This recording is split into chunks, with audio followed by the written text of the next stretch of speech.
Across Europe and, well, large parts of the world, shelves stood empty, ration cards meant nothing without supply, and transport routes collapsed overnight. Families who survived did so because they understood food as a system, not just a product. Farming was no longer seasonal or optional. It was continuous, adaptive, and deeply local. What follows is not nostalgia, but rather a practical record of the methods ordinary civilians used to feed themselves when markets disappeared entirely. Why did wartime families farm every scrap of available space? One of the most overlooked World War II farming realities is how aggressively space was repurposed. Lawns became gardens, flower beds became potato rows, and alleys, well, they hosted climbing beans. Families planted close, layered crops vertically, and accepted lower aesthetics in exchange for, calories. A modern application is pretty straightforward: measure usable ground honestly, then prioritize crops that deliver calories per square foot rather than visual appeal. Raised beds, container planting, and trellising all trace directly back to wartime necessity. How did crop diversity protect families from total failure? Monoculture was a luxury no wartime farmer could afford. Families planted root vegetables, legumes, greens and grains together so that weather, pests or disease could not wipe out everything at once. If blight took potatoes, beans still produced. If frost hit greens, stored roots carried families forward. Today, applying this means deliberately growing redundancy rather than efficiency alone, ensuring at least 3 calorie sources mature at different times. Why fast-growing crops mattered more than high yields. Wartime gardens prioritized speed. Radishes, turnips, leafy greens and bush beans were favoured because they produced food in weeks, not months. This allowed continuous harvesting and rapid recovery after loss. A modern gardener can replicate this by staggering plantings every 2 weeks, ensuring food availability even if a portion fails. Now let's talk about how soil was rebuilt without fertilizer or chemicals. You see, fertilizers were really scarce back then, so families had to rely on composting, ash from stoves, animal manure, and crop rotation. Legumes, for example, restored nitrogen naturally, while kitchen scraps returned nutrients to the soil. This closed-loop system, kept land productive indefinitely. Even today, composting food waste and rotating heavy-feeding crops with soil builders, well, it mirrors these wartime practices exactly. Now, why did families grow crops that stored themselves? Well, potatoes, squash, onions, carrots and cabbage really dominated wartime gardens because they required minimal processing to store long-term. Root cellars, sandboxes and cool basements, those replaced refrigeration back then.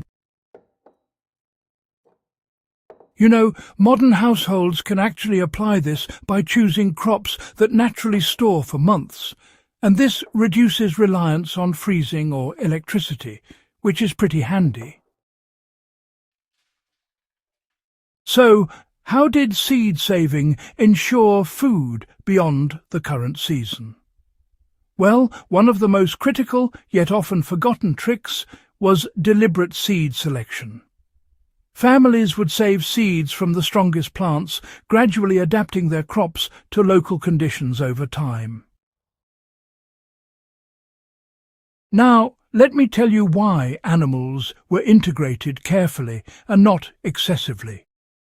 Chickens, rabbits, and sometimes goats were chosen because they could convert scraps into protein quite efficiently. Large livestock, on the other hand, just consumed too many resources. You know, families would only keep as many animals as they could actually feed in a sustainable way. It's a lesson that really holds up today. Modern preppers, well, they can take a leaf out of that book by making sure the number of animals matches the feed they've got, not just their ambitions. Intercropping. Now, that's how folks manage to get more from their land without needing extra space. Planting corn with beans, carrots with onions, or even greens under taller crops. This meant several harvests from the same bit of soil. And honestly, it helped keep weeds down and made the most of the sunlight too.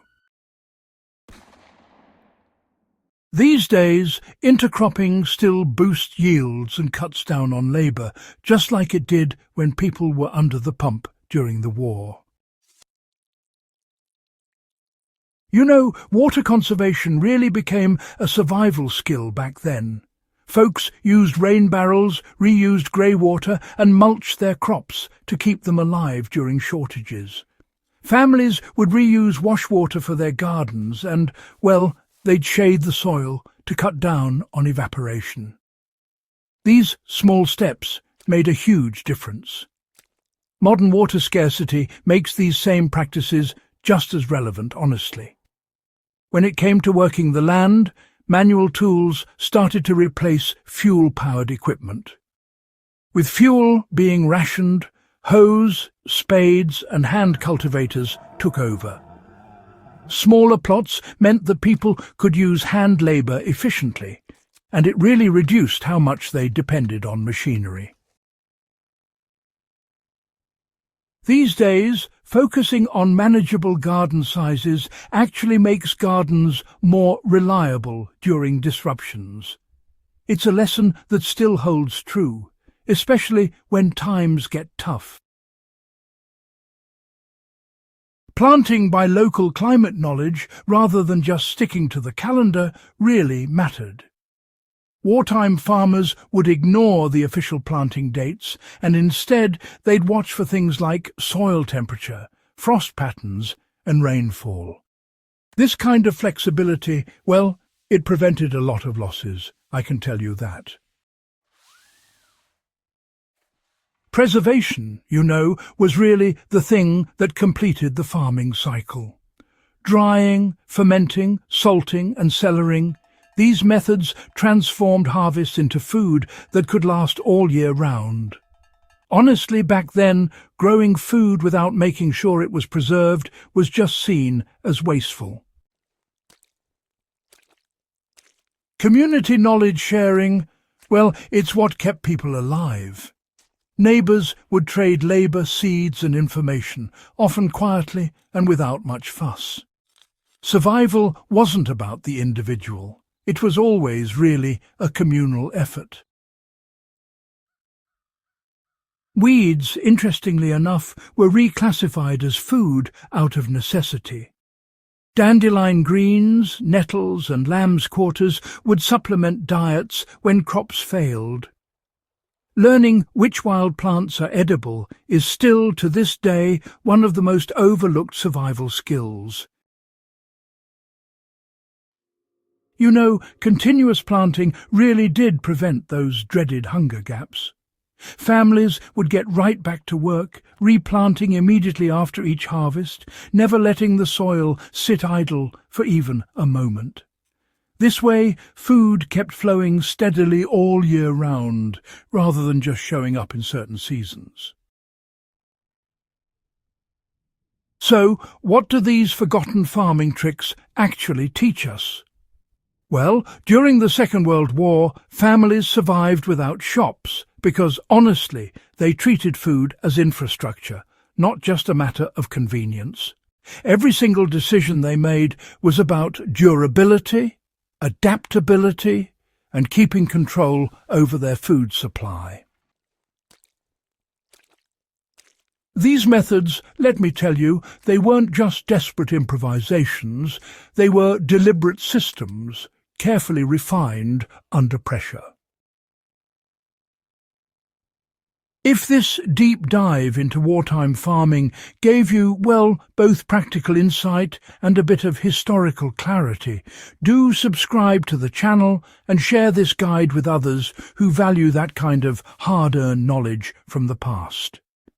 These lessons kept families alive once, and truly, they still matter today.